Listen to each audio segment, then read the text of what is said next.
Greetings and welcome, everyone. It's All You Can Geek Gamecast, episode 560. I'm one of your hosts, Jim Gass, joined by Mike Sneedy. What's up? Corey Feinsod. Ahoy. And Tony Korkanakis. Yo. Welcome, listeners, viewers, to 560 of the Gamecast. What we love about Gaming Edition. That's right, folks. We have all four of us again. We couldn't do it last week, so we left you on a cliffhanger of what we hate about gaming 2 episodes ago. But this one we will finish up with what we love about gaming. So keep listening for that coming up. This will get less clicks. Yes, probably. The hate stuff's so much easier. I don't know what it is. It's always easy to talk about what you hate about. Well, things. You know what I mean? It's like people want to argue with that. They want to get offended more. This is just going to be a gross love fest. Yeah. Give the thumbs down. Do you like that guy now? Do you love him now? No, well, yeah. I mean, he was great running around the base. I mean, he's going to keep playing well to earn my respect again. Sorry. Sports side story here. Anyways, so let's get into what we've been up to first. Let's get rolling in this thing, guys. So talking about games that we love, I'm going to leave one of those off my list. And it's surprising because I really was psyched to play this game, but 12 minutes is not a game that I loved. So I did listen to your conversation about that last week, and it's unfortunate because the whole controls is huge. Like if you cannot feel like you're in control of what you're doing properly, it can take you out of the experience. There's so many times to be all about immersion. Yeah, there's so many times I'm trying to drag an item because you have to drag an item onto something to use it, and I'm like, it's not clicking, it's not dragging. I'm like, this is fucking ridiculous. Is the cursor speed like slow too? It's a slow to speed up kind of thing, so it goes slow and then goes quick, and I just it needed rework controls or console. There's nothing wrong with that if that was what the right stick controlled, because the right stick is nothing. No. But your movement should have been just the right left stick, without a doubt.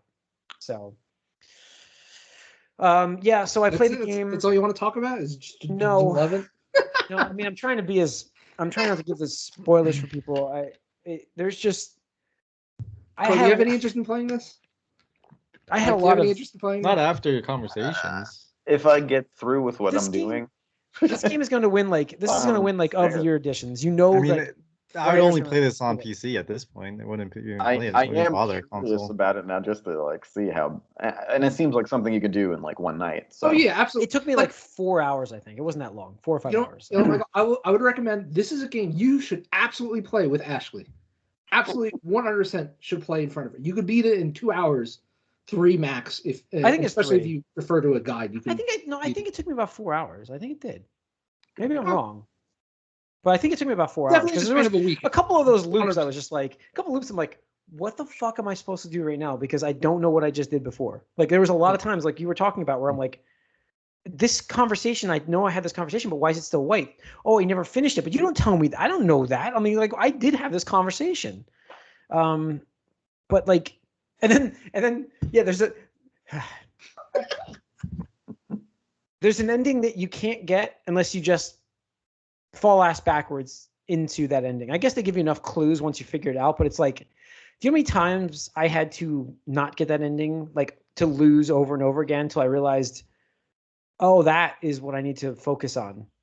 And so then I had to go back and just keep asking my wife or your wife in that game, like, oh, how's that? You know, I can't try to be as vague as possible here, but and then I finally got, I guess, what the real ending is, because then there's no restarting after that. So I say real ending because there's no payoff. There's no payoff. You spend the time in this game. There's a lot of convenience. I talked about this on the movie cast. It's like, why? What? Really? Where the fuck did this come out of left field? And I'm just like, I can't talk about that. It's so funny, Jim, because in Discord you're like, I like it. And I was like, really? I was like, I'm surprised. Okay, but it sounds like maybe that was before you needed, or I liked because I like the format. I love the I like the format. The Groundhog's Day thing. Absolutely, I love it. I don't like the explanation as to what was going on. How about that? Stupid. The controls are stupid. Stupid and controls bad. That's it. I'll just leave it like that.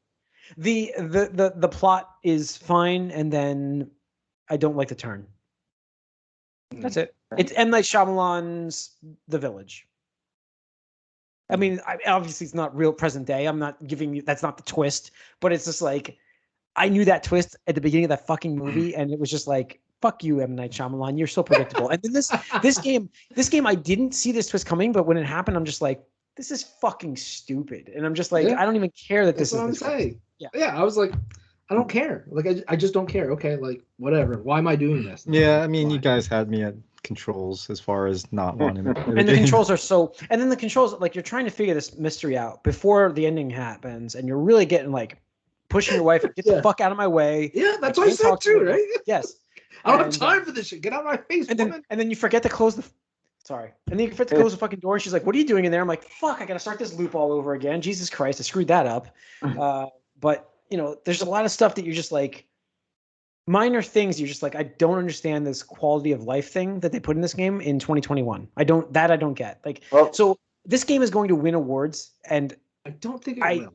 I think it might. Because there's so many artsy things about it, but it just like that twist, that ending is just so bad that I don't know who's gonna do it. I've seen more of a pushback since the game got released. Like the reviews were, that was for me was a big disconnect because all the reviews were really glowing. I think it got like 80 something. Yeah, no, it was high. Yeah.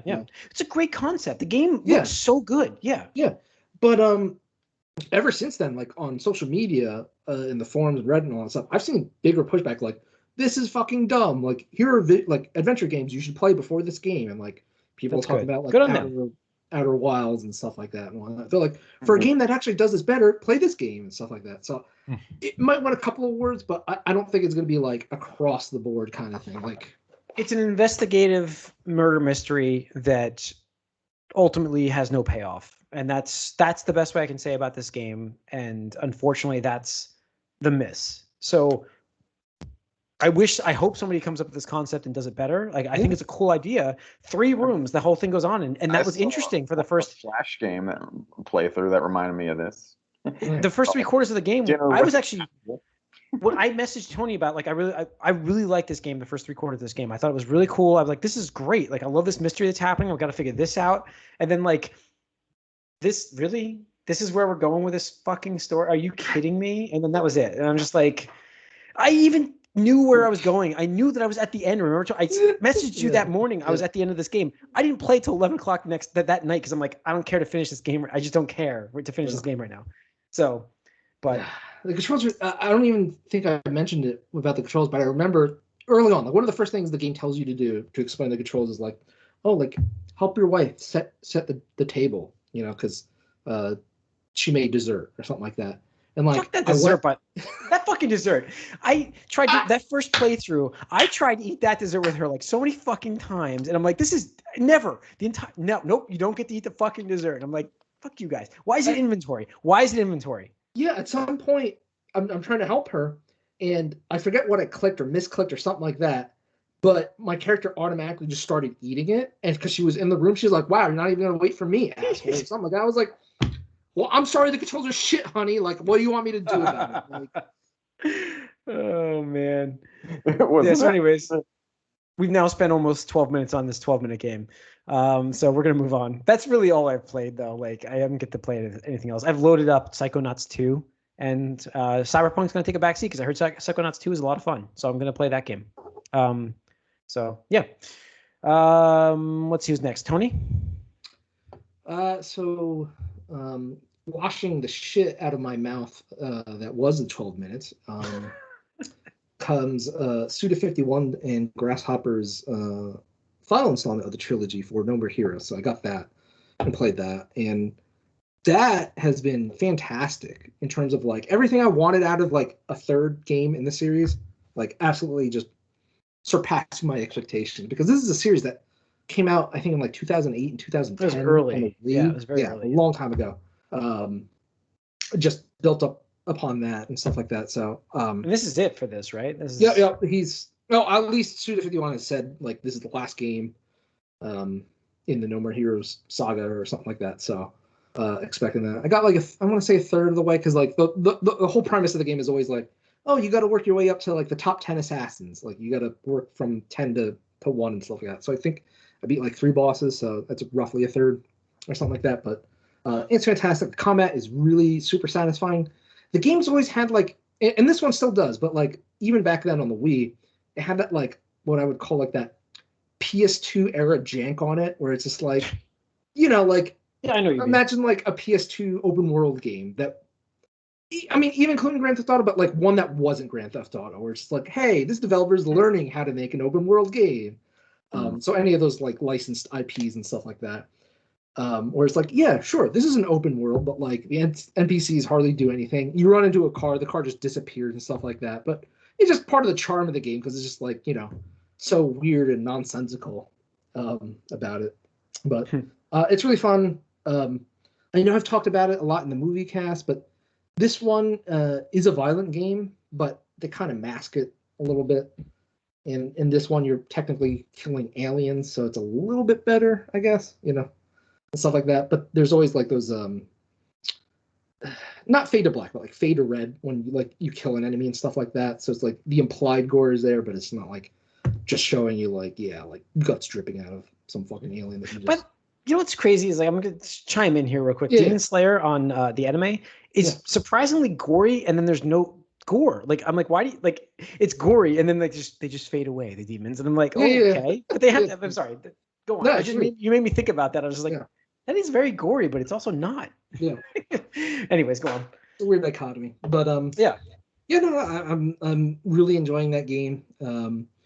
It's interesting just to get like a little, I don't know, metaphysical or whatever. I don't know the right word, but like Suda51 in all the interviews I'm reading, like his company Grasshopper, you know, No More Heroes was one of their first games, and they said when they released that game, it was like, you know, about them like striking out against the big publishers and big companies in Japan because like they were a small indie. They were one of the first like super small indie studios in Japan, and then as they've grown as a company, their games have grown and stuff like that. So it's reflected obviously in the character and the storyline and stuff. So I was like, oh, that's interesting to like see that as I've grown from like that 2008 era and stuff like that. So I just think it's really cool and happy that a game gets its you know, final entry in a series because, you know, I think there's always that like time where you're hoping for a sequel and they talk about a sequel, but it never comes, and it's just like, you know, what could have been, or, you know, what if, you know, stuff like that. So but that's it for me. All right, Mike. So I have been playing a lot more of Greedfall. I really like it, huh? Yeah, well, I'm mostly liking it. There's that Michael caveat. Well, mostly. It is, you know, as they say, a double-A game, and it does rear its ugly head here and there. It has a little bit of that jank. The open world sections, it's just kind of like run around, find some stuff to loot in every corner, and then most NPCs don't really matter or exist too much. But you kind of wish, like playing this game, just that they had the budget that other companies have, because there's good stuff in it, like, you know, characters. You have a party of 3 characters. There's more in wait for you too. So it has a little bit of that BioWare type thing where they can interact with what you're doing. They'll say something, or they'll say something even to each other or to the characters you're talking to, and it's pretty good. The contextual conversations and comments are pretty impressive. The problem is those same characters, when they get into combat, they say the same one line over and over again. Like, things are about to get dicey. I've heard so many times. Double-A. And the other problem is the character designs are kind of bland. The gear and armor is interesting, mostly. But the characters, like, there's like 3 characters, and since you can interchange the gear, they all kind of end up included. And one of those 3 is the main character, who you do have some leeway with in the beginning, but I see other people's playthroughs. I'm like, oh, their main character looks a lot like mine. Like, so it doesn't really change as much as you thought. Basically, like, there's 3 white-ish male characters that all look kind of the same when you like change all of their clothes and stuff. And one has a bunch of tattoos all over his face. It still doesn't matter. And then so I do wish the characters, like, it's the artsy stuff that kind of gets lost here. Like, the music is kind of meh, and, you Is the this character. a single player game or is this a This is a single player game. Oh, Yes, this is trying. This was in 2019 where people were like sort of feeling the void of like RPGs, like big action RPGs, like Western style big action RPGs, and this sort of filled the void. And for a lot of people, they really liked it. I like it. There just needs to be a little more. Like, I kind of wish they had like a sequel coming. Maybe they will, with a little more funding, perhaps. But I still like reminds me it. a little bit of Outriders and that like you just want more. Just give us more. Like the game is fine. It's like it's really good and I'm enjoying it. But What's I'm funny done. is that there It's is over. content. There is a lot of content. There's a lot of quests, and the quest thing is pretty good. I think it's a stronger part of the game. There just needs to be a little more variety in characters and enemies and sounds. But it's good considering that I think this is like, I don't know, the developer's name is Spiders. Everyone's supposed to know them. I don't. Apparently they had some previous games that were, they attempted some things but they weren't ever good. They were always ambitious for their size, and this one I think mostly hits. I'll keep going with it. There's a lot to cover, a lot to do, a lot of time to put into it. So I am enjoying it enough to keep going, and we'll see how it ends. It did hit me recently though with one, like you talk about twists, with the most predictable. I wouldn't even call it a twist, but my character was surprised. But I was just like, well, yeah, like he was supposed to care so much. I'm like, dude, like this has been obvious like since like we got here, like, but whatever.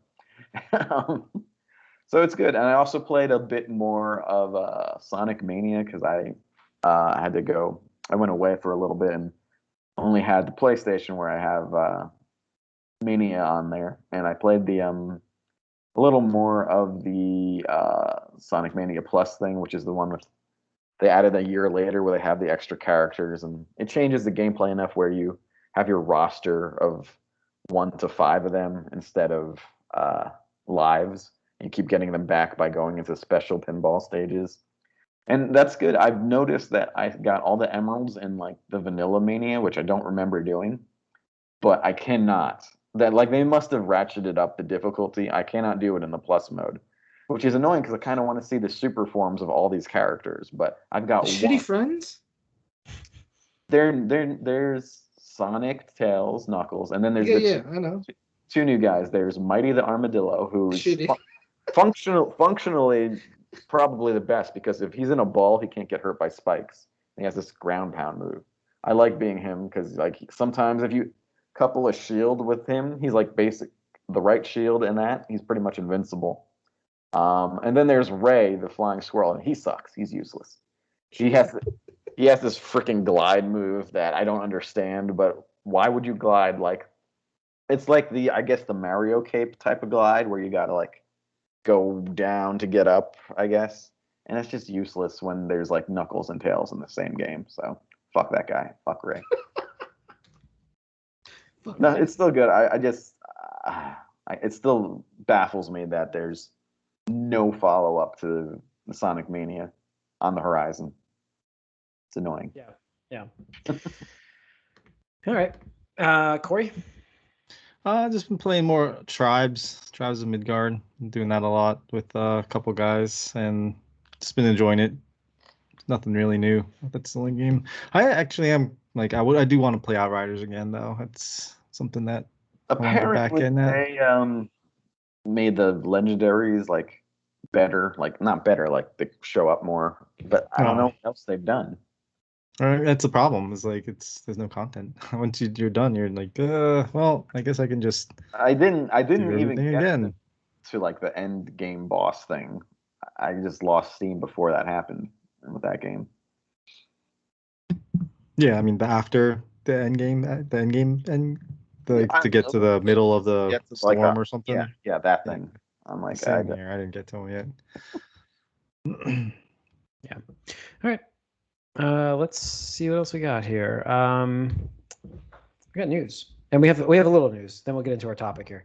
But real quick, let me get this opened. Oops, come on. So here we go. Let's kick it off with Blizzard. because we talk about Blizzard so much. Might as well just kick it off with Blizzard. McCree is officially getting his name changed.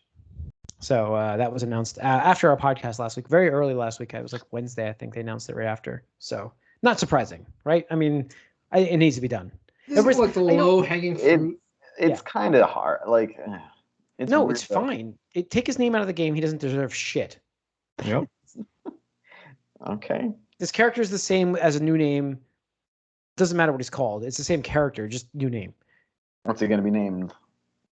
McCree? No, it'd be like Cream. Bimp. Name him Cream. Bimp Beast. They'll probably just be like, "Oh, Jesse McCree was like some shitty name I took from some guy I killed. My real name is fucking Bob." Who even gives a shit? McCree's a fucking shitty character to begin with. That's true. Anybody playing him, nobody plays him anyways. So, all right. DC Fandom's happening October 16th of this year, and guess what? We are going to see. Apparently, this is what we're hearing, and this is being reported by themselves. We will see Suicide Squad, Kill the Justice League, and Gotham Knights there. I love how we have to say what they're reporting themselves and take it like it's a rumor. I don't believe it until I see it. It's like the last time we saw these was at Fandom last year, so I guess it's going to be a yearly thing. We'll see you next year, guys. Around this time of year, and this one's like a month and a half later. But although the first one, I mean, was in like late August, but we'll see.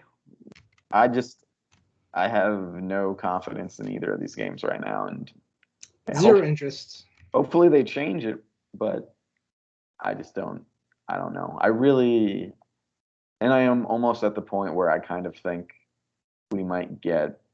I might have said this before. I think we might get the Suicide Squad game before we get Gotham Knights, because I think they showed a lot of Gotham Knights before, and then it's been gone. I think they're doing some reworking with that. I mean, that should have been out by now, right? So yeah, or at least should have been. So yeah, I don't know. But I mean, it's good to hear that they're. It's good to hear we're gonna maybe hear something. I just don't believe it until I see it. That's all. Yep. So, Yakuza franchise creator Nagoshi is in final negotiations with NetEase. Sega fucking it up. Mm-hmm. What is happening here? And then Tencent is close to acquiring the studio. He's getting bought out to go to another company, basically. So the rumor right now is final negotiations are happening between him and NetEase, which is a Chinese publisher that has been expanding their game development from PC and mobile, and they're trying to enter the console market. The past couple of years, apparently they have been already poaching or, luring away, whatever word you want to use, staff from like Capcom, Square Enix, so on and so forth. But to everyone's knowledge, this is like the first big profile name because Nagoshi is pretty big up on the chain at Sega, or was, because he got demoted, as we reported earlier in the year. And I think that probably was just the final straw for him to be like, yeah, you know what? Let me take this fucking NetEase money and, have freedom. I'll make Triad the game. Yeah. Yeah, exactly. Because, I mean, it sucks. Like, I totally understand from, like, fans of, the Yakuza franchise, because I can imagine he's just going to poach a lot of the staff from the studio. Yeah. But at the same time, maybe he'll be free to make the game that he wants to, because apparently he wanted to stop Yakuza a long time ago, but they kept just being like, no, just make another one, sequelitis and all that stuff. And to be fair, nowadays, I'm sure the game, the last one, is not really what the game was originally created like, so it's probably in other people's hands by now anyways. So right. It's hard. It's interesting because there's definitely a certain vibe that, is throughout all the games, really. And it's also rough timing, I think, because, after my Game Pass experience, I guess a bunch of other people did too over the last year and a half, it's grown immensely on a worldwide stage to the point where, like we said, Judgment was a simultaneous worldwide release, which they have not done before. So it was like they were ready to lean in and count this as like a Sega flagship franchise now for the world. Like Yakuza is there, like now with Sonic and all that other stuff. And this is a little disconcerting, along with the fact that Judgment may be dead after this next one too, because of We'll that. see. I mean, we'll see about that. I doubt So, that, but we'll see. so I don't know. It's a little bit concerning. It's sad too, because I think now is the time for like Yakuza to sort of like take off on the world stage, but I don't know. I don't know what'll change now. Maybe, but at the same time, like I feel like this is better for everybody because, I mean, in my opinion, outside of Yakuza, I think Sega has been fucking pretty shitty the past, I don't know, 5+ years. I mean, like you talk about, like, well, you know, why did we never get another Sonic Mania 2 or something like that? Mhm. I mean, he was, you know, the executive creator producer for all of Sega, so he had direct, like, yes or no approval on project or stuff like that. So, yeah, we can recognize the greatness that is Yakuza and its growing popularity worldwide. I absolutely 100% agree with that.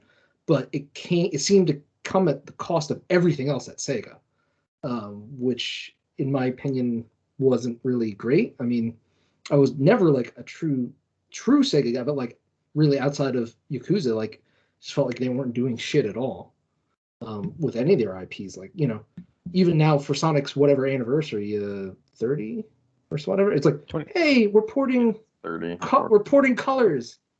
Mhm. Yay, you know, like cool, get excited, you know, not even like a multi-compilation like Mario All-Stars or anything like that. Just one fucking game. It's like, I think they have an Origins thing too coming at some point. I don't know when though. yeah, but I think it's just ports of 1 and I think it's 1 through 3 in Knuckles, but I'm not sure. yeah, but I mean, like those are on Sega's every been fucking system. nothing really. Like, they haven't done anything other than Yakuza. It's like, if you name any other franchise that they IP of theirs that's been like, they re-released Virtua Fighter. Like that's it. Yeah. There you go. Here's Virtua Fighter again, guys. Yeah, and it's just Well, I mean, that was also, I think, to gauge. You would hope that if that got the play that they thought, that would continue that franchise as well. well, sure, but at the same time, you have to like look at you know, their contemporaries, and I would say like you point at Square Enix, you point at Bandai Namco, you point at Capcom, and they've grown their franchises as well. Like Tekken, whatever they're on now, 7, I think, like that is huge internationally. It's still getting DLC like years after the fact that when it came out. They successfully resurrected Soul Calibur 6, Ace Combat, which I did not expect them to do a new series in that, and they're getting a follow-up sequel to that. Capcom made Monster Hunter a huge worldwide thing outside of Japan, which I would directly compare to like a Yakuza thing, because back in the day that was Japanese Very only Japanese, series. yeah. And now, you know, Monster Hunter Between World and Rise is like fucking huge and stuff like that. So it's just, you know, they took the time to cultivate and grow these heavily like Japanese oriented games, and it felt like Sega just like, fuck it, we can't figure out Sonic, like we got Yakuza, and Well, that's see, it. that's the thing, though. That's why I think Yakuza is so important. It adds something beyond just Sonic's like retreaded stuff. Like this, it was poised to be like its major second pillar here, and maybe it still will be, but it did everything you wanted to see from Sega in these last like year or two. Not really, I wouldn't say that. Why? Well, It did what you just said. It wasn't doing that its contemporaries did. It brought what was just one of their. I'm just saying for one series, like Yeah, but that. When I'm saying look at the contemporaries, I'm saying Capcom did this with all their franchises. Bandai Namco did it with multiple franchises. Square Enix did it with multiple franchises. You know, like Nier. Nier was fucking nothing back in the day. When they released that Nier game, nobody cared about it. Nier Automata comes out on PS4, and it's just fucking ridiculous now. It's like this huge, like multi-millionaire selling I played it. series. Yeah, I played it. Yeah. Yeah, I never played the original. Yeah. fine. But I mean, they got to have one before they have two. Like they need to. No, that's where I disagree with you. Like, sure, you can do the Yakuza games, but do fucking something else too, and they didn't. Well, I don't really feel like that's what the problem was. There just wasn't anything else that caught on. They weren't doing too much. I guess they kind of have Persona because they bought it, but That was mostly they fucking bought Atlas. Like, that's not really like a the decision. Like, we're just gonna put you on the bankroll at this point.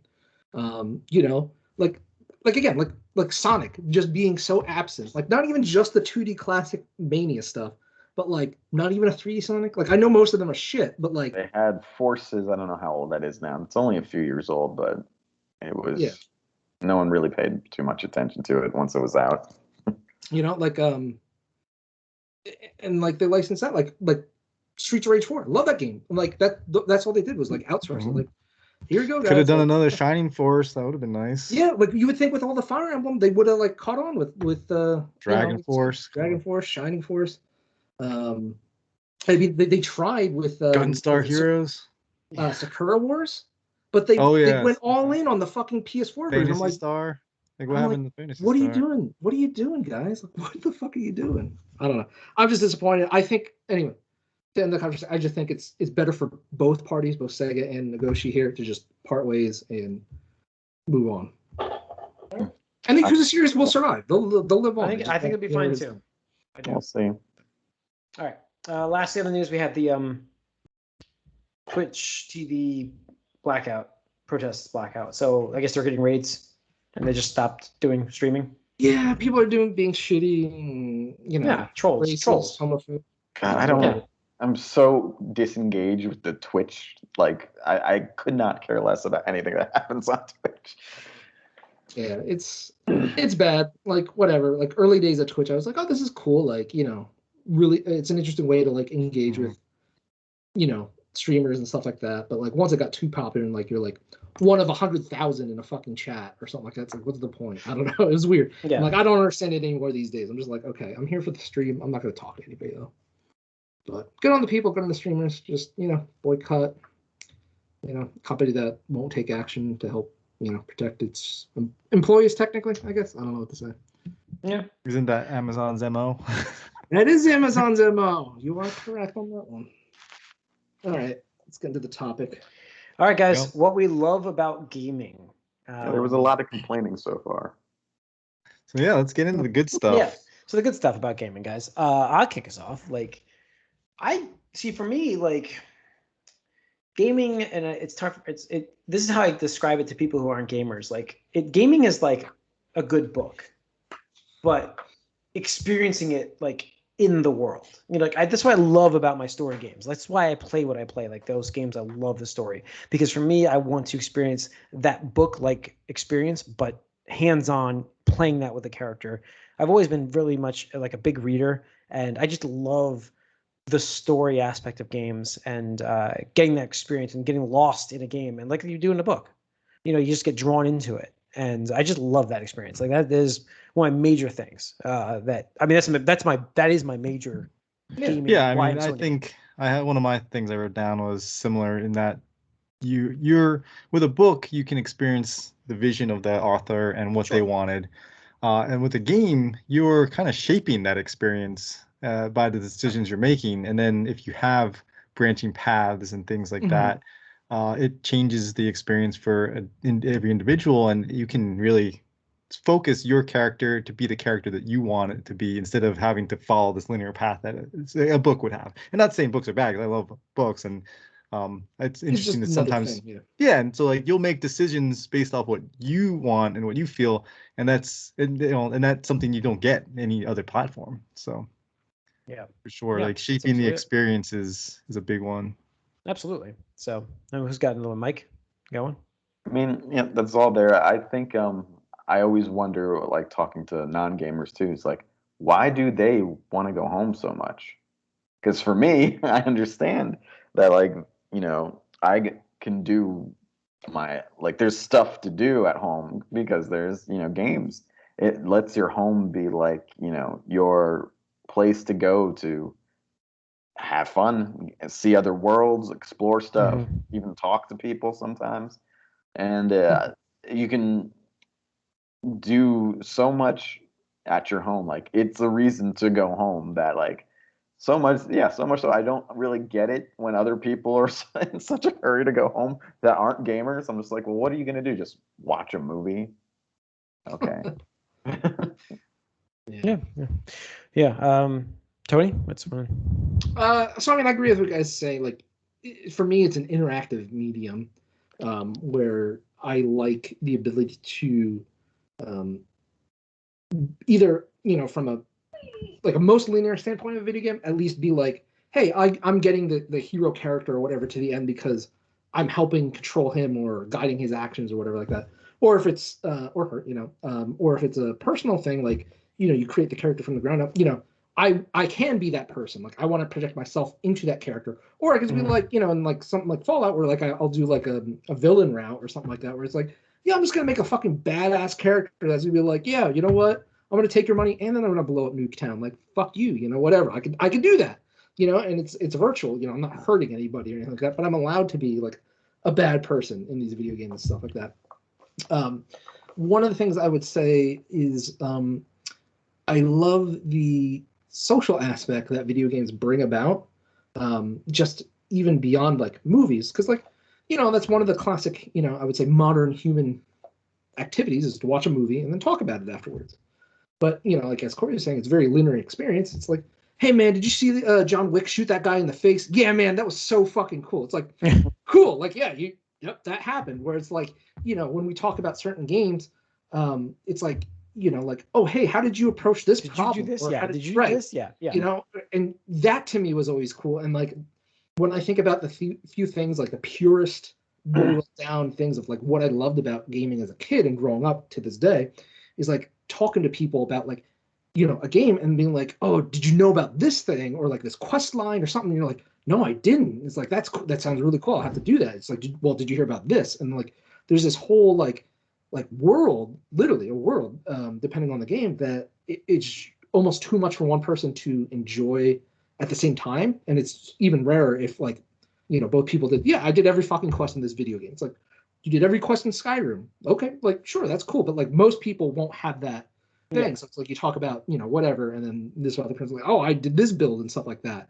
And just learning about the interactions where it's like, oh, I want this spellcaster route, or like, oh, I had this like melee build. It's like, oh, that's really cool. I didn't know you could do that. So yeah, cool. All right, who's got another one there, Corey? You have some? Yeah, no, I mean, kind of building on top. Like all this stuff is like they kind of build into like follow each other, but there is a sense of accomplishment that video games give players and give you, that you don't have again with other types of media, because you are the one accomplishing these things. You are doing the thing. If you're not participating, it's not happening the way that the way it is. And obviously, I always go back to Borderlands because it's my favorite game of all time. And it's like with Borderlands, there's like this whole collector aspect to that game, and anytime with loot, so you feeling like you're accomplishing things. There's always that carrot in front of you, like I need to accomplish this and beat this level, or get this gun, or get my build to be the correct way. So I need to be able to level up. So there's all these little goals that you can give yourself in gaming, that when you accomplish them, it feels good. It feels great to do. And so that sense of accomplishment is something I really love about video games, where you don't actually have that. It's like, oh, I finished a chapter in this book. Yay me. Yeah, but like that's the cool part. Like you're right. Like there's that aspect about it where it's like when you face we've talked about difficulty forever, right? I'm not talking about like Dark Souls and stuff. I'm not. But there is that challenge mode aspect of games where when you finish something that was like so challenging, like just so ridiculously challenging, there's that feeling. But not only that feeling that Corey was talking about, there's that once you've done it, like you can go and do it easier. Like it's something cool about gaming where you notice like you've done it. Once you beat that hard part, you go back to it and you got through it easier after that, and easier after that. The more you go through it, it's something about the way you learn the game. I find that really cool, actually. Maybe not love, but I find it really crazy cool about is like the achievements thing has just totally changed the way people game too. And it's like you're giving yourself these goals, and now you're actually getting something for it. And I'm still shocked that the Switch doesn't have any type of achievement thing at all. Like it's amazing that there's nothing there. But like you have to have it in the game itself. But the fact that you can show off your accomplishments, and you can be like, oh, I platinumed this game, or like I've done everything that the game wants me to do, and now I have a little thing that proves it. It's another thing that just makes it like so much more satisfying.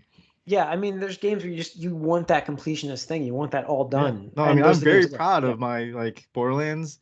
And Borderlands 2, I 100% of those games, all DLC, all those, and like it's one of those things. Like I'm very proud. I did that with the Rocksteady Arkham series. 100% in each of them. At least the main. There's some ridiculous things in the challenge modes thing for night that I'm not sure are possible. But other than that, I did 100% for every one of them. But that's also part of it. Like what you're saying is games kind of like give you the opportunity, and sometimes it's a little artificial, but they make you feel like you're an expert at something.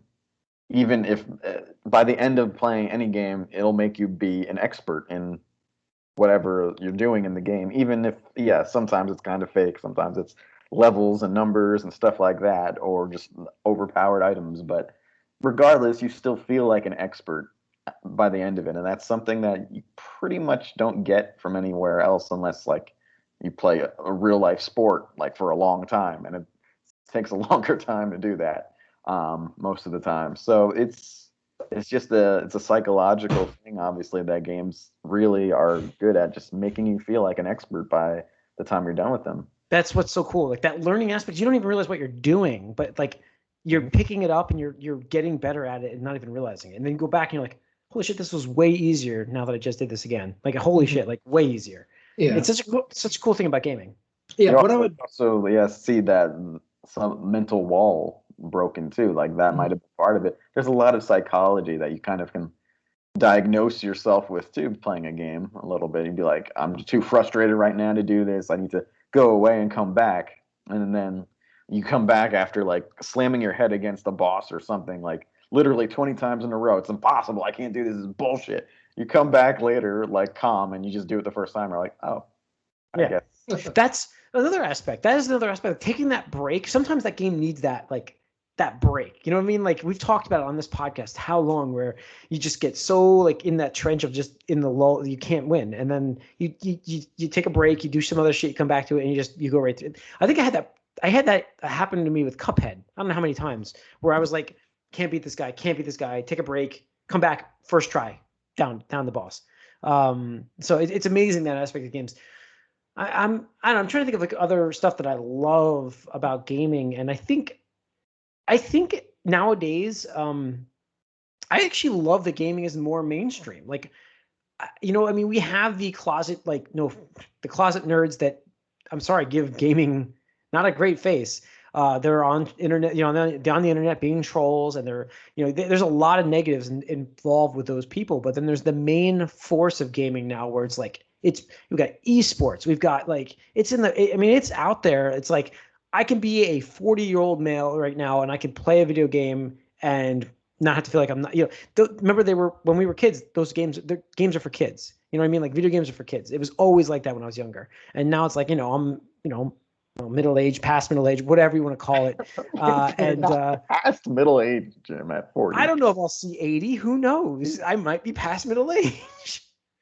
But I just love that it's more mainstream now, where it's there. Like you can wear gaming shirts, like Zelda shirts, and people are like, I love that shirt. You're out in public. And it's like, you couldn't do that when you were younger because it's super nerdy back then. You know what I mean? Like it just was different. I mean, you could have done it. It didn't matter. But I'm just saying that it's easier to wear these shirts out in public and people get them. You know what I mean? It's really cool to have that exposure. I like that actually. Mm-hmm. So, yeah. For me, what I love about gaming is healthy, non-toxic competition. And I'll say that because right, competitiveness, because growing up, I played sports in grade school and growing up and stuff like that. Like I did wrestling and I did taekwondo outside of school and stuff like that. And that's great. But I was never to be a football player or be a basketball player. I'm not taking away from that, but that wasn't just for me. I was more into chess, and chess club has a whole stigma against it and stuff like that. But with video games, you could have a wide range of different competitive aspect where you're still, doing, what an athlete does. You're training, you're getting better, you're mentally preparing yourself, you're doing, rigorous exercising of some sort, whether it's your mind or whatever, your reflexes and stuff like that. But you can be you want to be a competitive RTS, StarCraft player? Go ahead, you can do that. You want to be a competitive Call of Duty player? You can do that. You want to be a competitive FIFA player? You can do that. It's just really cool to me that now in 2021, you have this wider range, stuff. Whereas like, back in the day, like I think maybe one of the first games like Quake or Unreal or something like that had like tournaments and stuff like that. And now it's like literally every genre, every franchise. Like, I mean, one of the ones, I don't know if you guys remember, we talked about that Atlas game, Catherine. There's a competitive circuit for that where like people are just like building these cube walls so they can climb it, and that's competitive. It's crazy to me. And I always loved like fighting games, like Jim, like Marvel vs. Capcom 2. I mean, there is that like 5-year stint where that's all we do. You, me, Buddha, whoever. Palmer Arcade. Palmer was like, yep. Let's see who can build like the longest win streak, stuff like that. I just loved. I mean, the competitiveness of that was awesome, and we've always been like that with Corey and myself, included with fighting games. I mean, we had our tournaments. We did our little Virtua Fighter and stuff, right? We always talk about that. Yeah, we made brackets. We were so into that stuff, and like we'd sign up brackets. You'd have 2 fighters, 2 different brackets. You'd have a losers bracket where you'd have to just run the gamut to get to the finals, possibly. Yeah, we went in depth with that shit. We were really into it. And I mean, the amount of paper. I would love to find these papers. Me and my friends. That was it. No, I would love to find those papers of our old tournaments, Corey. Like that would be just to see the. I don't know if they exist anymore, but it's all Leon and Pei and probably Wolf. It's all to build on this stuff though. Like another thing I've written down was in video game. I love there's teamwork and socializing, right? That I kind of have those together, and with Destiny, I was playing Destiny forever, and having those raids, and obviously with World of Warcraft, having those raids and getting together with friends and trying to accomplish this goal together with that teamwork and being able to do this as a team is really something that's cool with video games, because not everybody, like you're saying, can play a physical sport or can do physical activities with a team. But with video games, you can do that, and not only are you doing that, you're doing this in these fantastical worlds. And accomplish these things together. And like one of my favorite things was just like watching these streamers do raids for the first time, just like trying to figure it out and seeing how they work and stuff like that. So there's that community that builds around these video games as well. That's really cool. We've all experienced I've experienced that with World of Warcraft. I mean, I ran a guild. I was like so far into that game where I would run a guild with strategies and stuff because you learn those. I ran with like a very good guild when I was younger, playing younger. When I was I was younger. Jesus, I was a lot younger. I was playing like 7:00 in the morning. I was playing till a lot with this guild. So I learned the strategies, and it's like, you can explain that. And it's such a cool experience to break down a boss fight in a massive 40-man raid where you're like, okay, everybody attack. Oh shit, we fucked up. Everybody's dead in 5 seconds. And then to learn from that and then finally down that boss, it was such an experience. I mean, the adrenaline hit, like the screaming in the videos, we would do recordings and upload them to YouTube for people to watch. And the screaming when we would beat Molten Core, when we beat what's his name? Ragnaros. We beat Ragnaros, and just like the screaming, like, so much loud screaming in the video. And it's everybody, like 40 people screaming. I mean, it's the experience of like all those people coming together at one time. It's amazing how gaming it's evolved from, experiencing like Zelda in your room with like people watching. Same experience back then. Like when I beat Zelda, my family was watching and it was like cheering on when I was fighting Ganon. I remember that as a kid, my mom there, my brother, and they're all just watching, cheering when I was fighting Ganon. Like it's the same thing. It's evolved to 40-person online now, but it's such a great experience. Like it's brings people together. It does. It brings people together. Yeah. And even now, like look at COVID. Like that's another aspect of things where it's like gaming more than ever, like this is the most busiest it's ever been with gaming. And because it's a way for us to stay together. It's escapism too. Like when your life is like shit with you getting quarantined and having to stay inside and stuff. Like what can you do? Like you were saying earlier, Mike, it's escapism. When you go home, you have all these worlds that you can visit that absolutely. Are like. I've talked about out of everything. I've talked about it before, but Animal Crossing saved a lot of people. The mental health aspect to it. That's what I'm saying. Like it probably saved a lot of lives last year because it came out literally right at the start of quarantine and just, took off in sales. Like, 10 million copies in the first like quarter, and it's like, I mean, even like Gary Whitta, who Book of Eli and then eventually Star Wars Rogue One. I mean, he ran a virtual talk show with celebrity guests in the fucking game, and that's just like blows my mind. Is like somebody was like, yeah, let me just do this fucking thing inside a video game, and just like even the fucking Biden campaign had their own island or something like that. I was like, that's a little weird, but whatever. No, and we were touching on it too. There is sort of also kind of the evergreen nature of games too. Like, there's lots of things you can do that in real life that you've done when you were younger, and you do it again, it's just not the same. You're bigger, the room seems smaller, like nothing. You're just too different. But what's funny is going back, and this is something I've noticed in the past like decade more when I've gone back and played games from my childhood.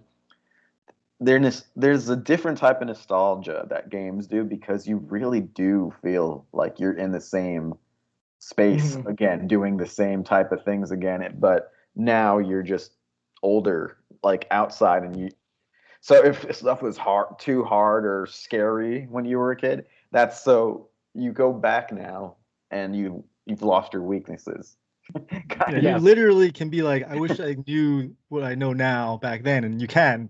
you can do that. Like, you play an older, like for example, like I think sometime within the last like few years, like maybe within the last 5 years, me and my brother on a vacation, we beat for the first time Sonic 2 co-op, getting all of the Chaos Emeralds. Which, by the way, if you remember Sonic 2, that's the like 3D half-pipe thing, and it ramps up the difficulty to 2 players. It was completely ridiculous, but we did it for the first time, and I took a fucking picture of that on my phone. I'm like, that's right, but it only took us like 25 years. But you know what? Like, your skill level is better. Like, you know what's funny is, I had a conversation. I told you guys about it. I played the retro games back when I was at my friend's house, like a month ago. I went out to visit some friends in Pennsylvania. We ended up playing classic NES games, and I talked about Punch Out. Remember, I said like I didn't face Mike Tyson. It was the Dream Sandman guy. Yeah, Sandman. Thank you. And I just got destroyed. And then Mike, you said like, I bet your reflexes hasn't gone that far. And it's been kind of eating away at me. Like I want to go back to it because I'm like, I bet you if I play that game, just go right to him and just get to learn that timing now. My skill is better. Like my reflexes aren't probably as fast as when I was a kid, but my skill level is better than when I was a kid. So I'm like, I probably can just get that timing down and just do it. And so I should go back and finally beat him. Like I beat Tyson, I think once, and that was great. And I never went back to play it, but it makes me want to go back and play because I'm like, you're right. Because it's like you learn from those experiences and you just carry them on. But I don't know, it's good stuff. But yeah, so who else got anything else? Or I mean, this is similar though. This is there's a little bit of a double-edged sword here. But one of the things I said was an IP in games never really is dead. Like someone can always pick it up and bring it back in a certain way. Yeah. And then if you hold out hope for something that may never come, that could be a negative. But there's really no time limit with games. Like, and if further in the future you get, presumably the better it'll be. That's another thing. Like most sequels are objectively better than what they had before. Now you may not like the story as much or the characters, but for the most part, and you don't get this in other media, you would think you have a framework and build on it, and things get better as it goes forward more often than not. So that's 2 different things, but there's always a chance for something to come back that you're missing in video games after a while, or maybe or just as something new comes and it's better, that happens too. Yeah. I'd say one big thing for me was just the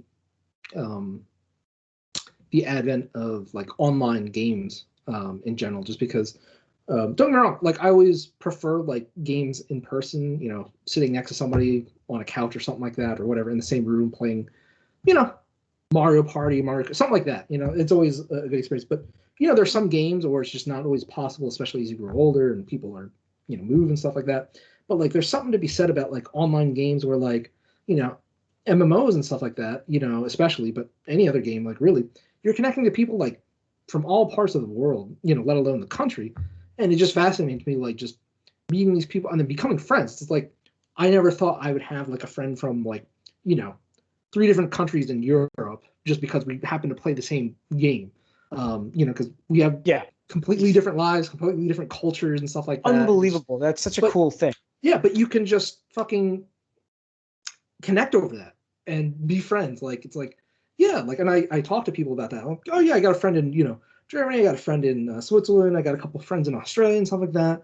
And I'm like, that's so weird. And, especially because we talk about COVID, like, I'll be like, oh, my friend in this is doing this and whatnot. And they're like, you have friends over there? I'm like, yeah, you just meet online and just, whatever. So it's really cool. It is. So I remember, what was it?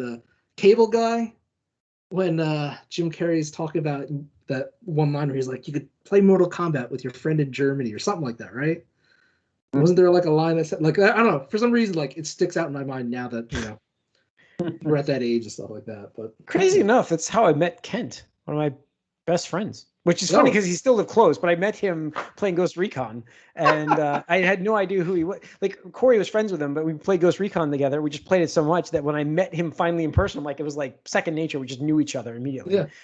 It's pretty impressive. So cool. All right, I think that's gonna wrap up this episode of the Gamecast. So we covered what we love now. So I hope you guys like that, huh? It was the love fest. Yeah, and we gave it. And I think we should try to do. I think we should try to do this with movies. It's tougher with movies though, because it's like you can hate on movies like so much. And can you cover what you love though? That's the question. So I don't know. We'll talk about it. We'll figure it out. But thanks for tuning in. You can write us allyoucangeek@gmail.com. Follow us on Twitter at allyoucangeek. Like us on Facebook. Subscribe to this YouTube channel if you're watching us. Please subscribe. We need your subscribers. Leave us comments. Leave us likes. Thank you. We'll see you guys next week. We're out.